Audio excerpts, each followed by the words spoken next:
Hey guys, welcome back to today's video. Today is Sunday, August 20th, 2023, and today we are going to be taking a look at a Democrat dream scenario for the 2024 Senate elections, a blue wave that what this looks like visualized for our upcoming Senate map because it is so unfavorable towards the Democratic Party. One of you guys suggested in my most recent video that I make a scenario in which a 2018 type of wave year actually happens in the upcoming presidential, meaning that in the down ballot effects, the Democratic Party has tremendous victories and does quite well in states that they otherwise might not have had it been a neutral year or potentially a Republican favored year. Now, I use 2018 as the point of reference because in 2018, the Democratic Party won the national popular vote by 8.4%. It was a very, very resounding victory over the GOP, and it was a complete pushback against President Trump and his policies that eventually led 2 years later into President Trump's defeat.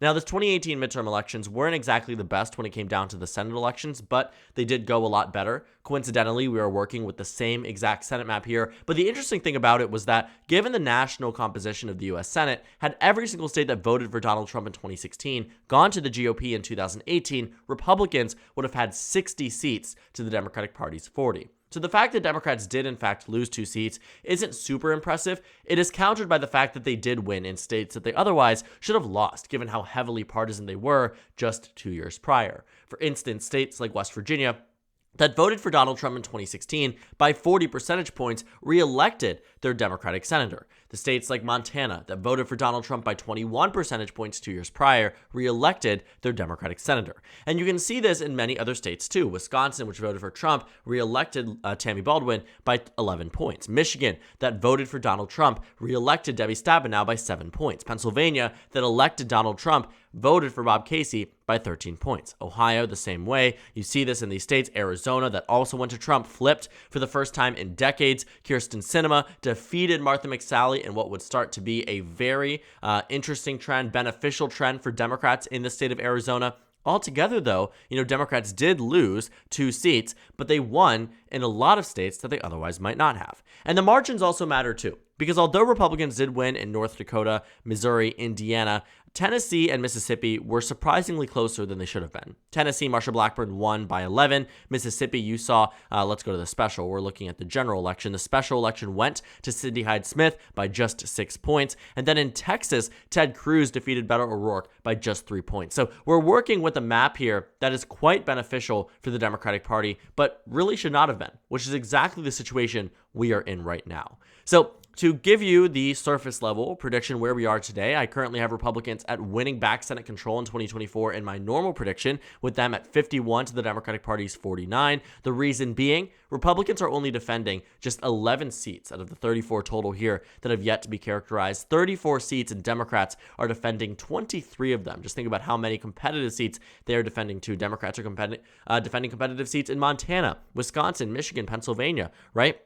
Ohio, West Virginia, even Arizona, Nevada. These are states Democrats are going to be seeing heavily targeted by the NRSC. And should the year go even better for the GOP, they will start to target states like Minnesota, states like Virginia, New Mexico, Maine even, as they did in years past. So we are working with a very, very different type of map here just because it's so favorable to the GOP. So this type of reality is one the Democrats obviously would hope for, but probably isn't the likeliest.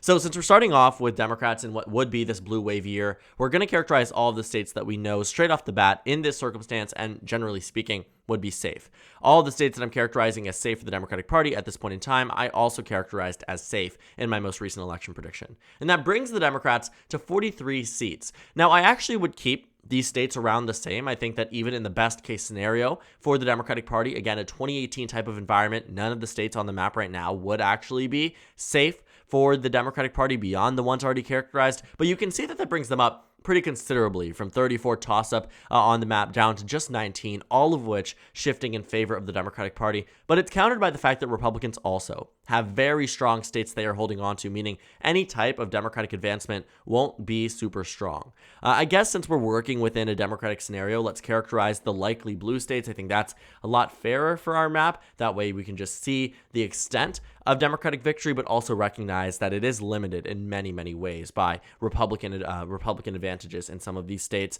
So we'll start off by characterizing the states of Wisconsin, Michigan, and Pennsylvania as likely blue states. Just so happens that in my most recent election prediction, I also have them as likely blue states, but that's just because Republicans can't find anyone in Wisconsin. I mean, they have been scrambling. There is no bench to pull from. Nobody wants to run here. In Michigan, they have James Craig, a disqualified 2022 gubernatorial candidate. I doubt he will make much headway. I think he would make it more competitive than anybody else, but that's to say that I still think the Republicans will lose the state by 5 to 6 points. The state of Pennsylvania, I think this one is very interesting. Dave McCormick is looking to run here, but Bob Casey is practically political royalty when it comes down to this state. And I also just think Dave McCormick has a lot of baggage that was never really unpacked to the extent that it should have been because he wasn't the nominee in 2022. So Wisconsin, Michigan, Pennsylvania, likely blue states, Democrats already at 46. Again, in a best case scenario in a blue wave year, Nevada and Arizona would also be likely blue states. Now, let's talk about the circumstances that would be necessary for Nevada and Arizona to be these states. For one, Nevada would need to have Joe Biden running up the margin, doing very well amongst minority voters, as Hillary Clinton did, as Joe Biden did in some parts of the country, but it would need to be even better. On top of that, that shift amongst white suburbanites in Nevada would need to maintain itself.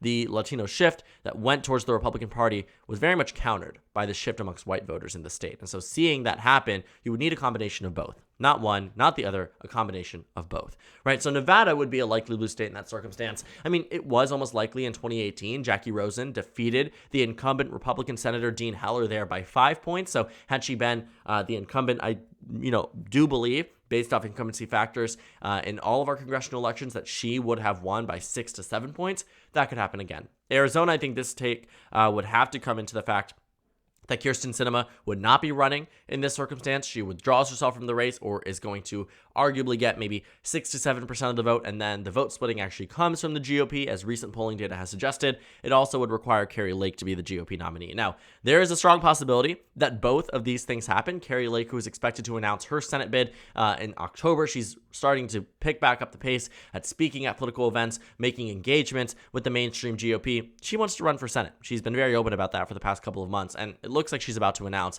And based off polling data right now, they aren't ready to drop her just yet, because many on the GOP side in Arizona do believe Katie Hobbs did steal the election. So if they're facing off against Ruben Gallego, against Kari Lake, Gallego easily wins. Against Sinema, becomes a little bit more difficult. But again, this is a blue wave, really good circumstance for Democrats, and I think that's where you see this likely characterization come in.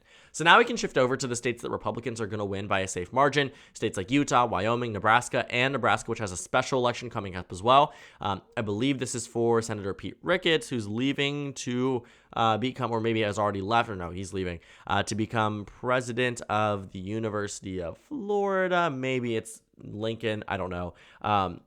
Pete Ricketts is on his way to become the president of some university, or is it Ben Sasse? I think it's Ben Sasse. I don't know why I said Pete Ricketts. It is Ben Sasse fully. I think it's University of Florida. Yeah, Ben Sasse, UF. So had to figure that out. Had to square that away because Pete Ricketts isn't a senator. I'm sorry if, a minute ago you were just rushing to the comment to correct me there. But Nebraska, safe red, right? So Nebraska's safe red, Wyoming, safe red, Utah, safe red. There's more too. North Dakota, unfortunately, there is no hiding high camp this time around. It was competitive in 2018. Even in this scenario, it will not be. Missouri will not be competitive. Indiana will not be competitive. Tennessee, Mississippi will not be competitive. So these states are out of the ballgame for the Democratic Party. And you see why I waited, right? You see that I characterized the safe and likely states for the Democrats, and then I characterized the safe states for the GOP, because there are way more on their side that really just shores it up. A lot that aren't up for re-election, a lot that are already safe in their column. And now we're down to just 5 states that will determine the extent of Democratic victory. Now, what I will say is that these states are also going to be competitive. Besides the state of Florida, I think these ones will be amongst the more competitive ones this election cycle. I think Ted Cruz is a uniquely weak candidate when it comes down to 2024. I also think that you have strong candidates on the Democratic side. Sherrod Brown in Ohio, where a recent Issue 1 referendum goes to show that there are still voters who agree with Democratic policies. Montana, too, is a strong incumbent there. Jon Tester, a tried and tested incumbent who could very well win re-election, and it looks like, in this circumstance where I'm already going to characterize it as lean blue because I do think Democrats can win it. I think they will also win it on the general right now because Matt Rosendale is planning to run. Who's Matt Rosendale, you might ask? Well, he ran for Senate back in 2018 and lost. Voters already rejected him as a candidate, and even if you gave him all the libertarian vote, that was one of the arguments the right wing was making. Okay, Matt Rosendale can win if a libertarian isn't running, or they shift all their support to Matt Rosendale. even if that happened in 2018, he still would have lost. And if you're asking, okay, can Matt Rosendale win on a presidential election year? Well, in 2012, arguably, Mitt Romney won it by 13.7. In 2020, Donald Trump won it by 16.4. But there was a Senate election that occurred a long time alongside the same 2012 election where Jon Tester won by 3.7%. The Libertarian did get a considerable portion of the vote, which is why, again, that argument was made. If the Libertarian wasn't running or gave all their support to the Republican, they would have won.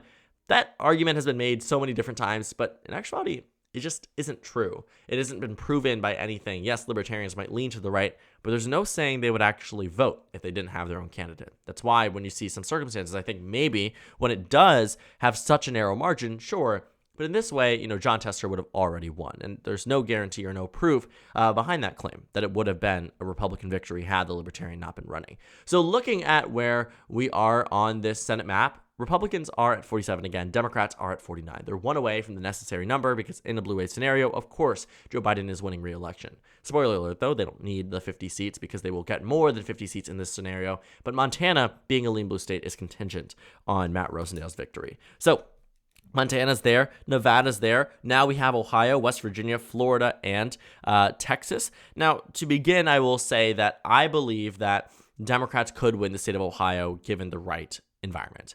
I think Sherrod Brown would be the right candidate. You're talking about somebody like LaRose or Moreno who is being made out to be worse than J.D. Vance. It also would require abortion to becoming a mainstream issue this election cycle. Now, it is unfortunate timing for Democrats that you don't have the abortion referendum coinciding with the Senate elections, but it's still going to display the extent of the Democratic Party's high bar, right? It will show that there is a majority, at least. What we are expecting to see is a Democratic Party victory, or at least a pro-choice victory on the map here in Ohio. It will show the extent of where Democrats are agreed upon on this very, very hot button issue in the state of Ohio. And I think it'll show how far Sherrod Brown could go. I think Frank LaRose and Bernie Moreno, they are candidates that used to be very different. I think Frank LaRose was the perceived, and that's the important word here, perceived more moderate, more sensible, more electable candidate. But recently, he's been taking a lot of policy stances that I think are going to tank him. I think he'll still be able to win the nomination, don't get me wrong, but Bernie Moreno has also been pulling in some major endorsements. And if you remember Congressman Ted Budd, who was endorsed, arguably by President Trump, which was a very big thing, but he ran against Pat McCrory. And for the first year, even following some of these major endorsements, he was polling at 3 to 9%, ranging between low and high single digits. And for a while, it looked like it didn't matter who President Trump endorsed, that you would still find that the governor of the state, Pat McCrory, who was the Republican governor, would win the Senate nomination. And Democrats were really hopeful that that would happen. In this situation, what you found, I didn't finish talking about North Carolina. I don't know why I moved on already. In North Carolina, you found that Ted Budd somehow was able to build up. He got the infrastructure from the national team. He built a statewide team, and he was able to win the primary in a sweeping way. But it wasn't always that way, even following, or immediately following even, when people were made aware of the endorsement. It didn't shift voters to the extent that we thought it would. This time around, I think given that Bernie Moreno has received the endorsement from Senator J.D. Vance, received the endorsement from many mainstream political officials in the state of Ohio, it's only time until he starts gaining in the polls. Once he gets the infrastructure, once he gets the money, and maybe it won't happen, but it sort of reminds me of the similar situation that Ted Budd was in. And if he is the nominee, I think Democrats have a much higher chance of victory there. So this is working under that assumption that Frank LaRose and Bernie Moreno are made out to be these J.D. Vance-style candidates, potentially even worse, and I think that's a situation in which Sherrod Brown ends up winning. So let's go ahead and continue moving on to West Virginia, Texas, and Florida. West Virginia, I will say, this would require two major steps. For one, you would have Joe Manchin running as an independent who caucuses with the Democratic Party, makes some big speech about how the Democratic Party no longer represents him, how he can't reasonably work with the Democratic Party to the extent that he used to be. He would have to really push away from this Democratic label, and we already see that he is considering doing so. Kyrsten Sinema already left the Democratic Party. Joe Manchin might be next. Now, don't get me wrong, he's not becoming a Republican. He despises Mitch McConnell, and it is very, very obvious that that is true. But at the same time, he knows what plays to his base. And I think he very much wants to leave the Democratic Party because he knows it will help him in 2024. There's also the possibility that he's fueling all this presidential speculation to go back to his voters and say, I even considered a bid against President Biden because that's how much I disagree with him. I don't want him in this state. His policies are failing, X, Y, and Z, whatever it might be. He knows what he needs to do to win. He probably won't win. I don't expect him to, but this is a best case scenario. So that needs to happen for one. He needs to get all of his messaging and strategizing down correctly as he did in 2018. It also requires a Patrick Morrisey type of candidate, a lackluster one. Who do I think that is? Alex Mooney. Somebody who was unpopular amongst the GOP, has been rejected by primary voters not only once. He has been someone who has been very much pushed away from the West Virginia GOP. I think if he defeats Jim Justice, somehow, right, for the Democratic parties, by God's grace, for their sake, he loses the general election to Joe Biden very, very narrowly. The coattails just aren't enough to shift over the voter base to them, but if Jim Justice is the nominee, it's likely to save red. So that's a bit of a real look at it, but in this hypothetical, West Virginia would be blue under very, very unique circumstances. So in the final two states to characterize, you might find this to be very, very interesting. Florida, I still don't think is going to flip. Given where it was in 2018, I'm still having it as a red state. It isn't just this alone. It is the recent shift in favor of the Republican Party that is even more Republican. I mean, Florida is a state where Rick Scott did very well in 2018, defied expectations, defied polling data, defied 2016 election results. Given the shift nationally, should have easily swept Bill Nelson to re-election in the state of Florida. Simply isn't happening. And I think where we are today, where we are now with the state's influx of hundreds of thousands of Republican voters over COVID that have been very adamant supporters of Ron DeSantis and the Republican Party in the state of Florida, that is a state that will not flip in 2024, even in this blue wave scenario. But Texas, this is where it gets interesting. I think there's a possibility that in 2024, Texas flips narrowly blue. And I know it might seem very, very insane to think about, but it would require Ted Cruz to do just as bad as he did in 2018, plus the recent shifts with the demographic growths in the suburban areas, in the metro areas, and the minority vote to shift away from Ted Cruz, back to where it was for Beto O'Rourke, back to where it was for Hillary Clinton, combined with those suburban voters shifting in favor of Joe Biden. You can see here that if it's Colin Alvarez and Ted Cruz, I for one already think it's going to be competitive. But in this circumstance, I think there's a reality in which Democrats win Texas. It would require Ted Cruz to completely falter, completely collapse, as he almost did in 2018, and better margins for Democrats in some of these metro areas and higher turnout, which honestly isn't too much to ask for. Now, I say this all understanding that this is a very extreme circumstances that this might actually happen. I don't think it's reality. I don't think it is going to happen. But if there is a blue wave, a 2018 type of wave, I think Texas is well within striking distance and, honestly speaking, within winning distance for the Democratic Party in this very unique, very particular type of scenario. So thank you guys so much for watching this video. Make sure to comment down suggestions below. Subscribe on the left if you haven't already, and check out the Instagram and Twitter. At the bottom left of the screen, there's also a Discord server for you to go ahead and join. On the screen, there's a video you can watch, and then a playlist for my 2024 Senate election analysis videos. Again, thank you guys so much for watching, and I will see you all tomorrow.